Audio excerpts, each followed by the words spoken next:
જેટલા ઉમેદવાર છે ને આવી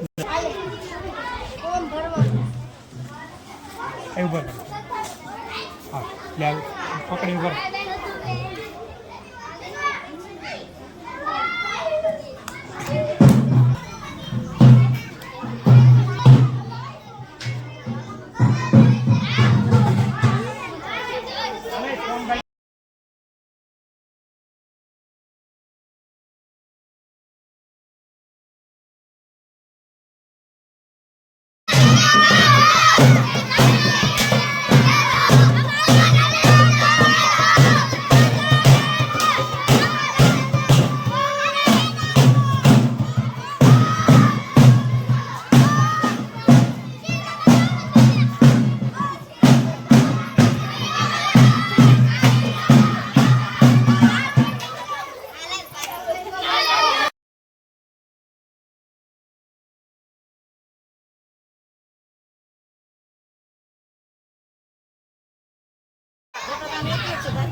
ઉમેદવારો રહ્યા ને બધા ફોર્મ લઈને આવી જાય સાઈડમાં બધા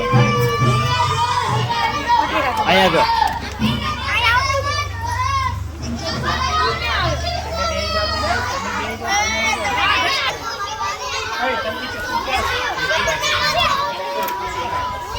હાલો બાકી બધા આવી જાવ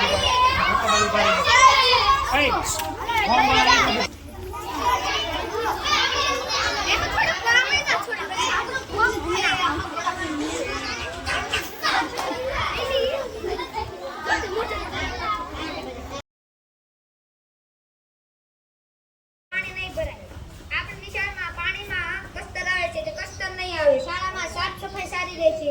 રૂમમાં જ્યાં જ્યાં કચરો ફેલાય છે તે નહીં ફેલાય. રૂમમાં દરેક રૂમમાં કચરા પેટીઓ મેકાવશું. પાણીની સારી વ્યવસ્થા કરશું. શાળામાં સારું ભોજન મળે તેવી વ્યવસ્થા કરશું. શાળામાં છે ને ઘણીવાર પાણી નથી આવતું. પાણી રોકજો. એના માટે તમે શું કરશો? અમે નળ નવો નાખી દઈશું. ટાંકા સાફ રાખશું અને હંમેશા પાણી આવતું છે ટાંકા ભરેલા દેશે. સરસ ચાલો મોટા પાયે બોલ. આપણી શાળામાં ઘણા બાળકોને વાંચતા નથી આવડતું. એની માટે તમે શું કરશો? તે બાળકોને શિક્ષક દ્વારા કહીશું, તેને સારું શીખવાડશું અને તેને ટ્યુશન લેવાનું કહીશું.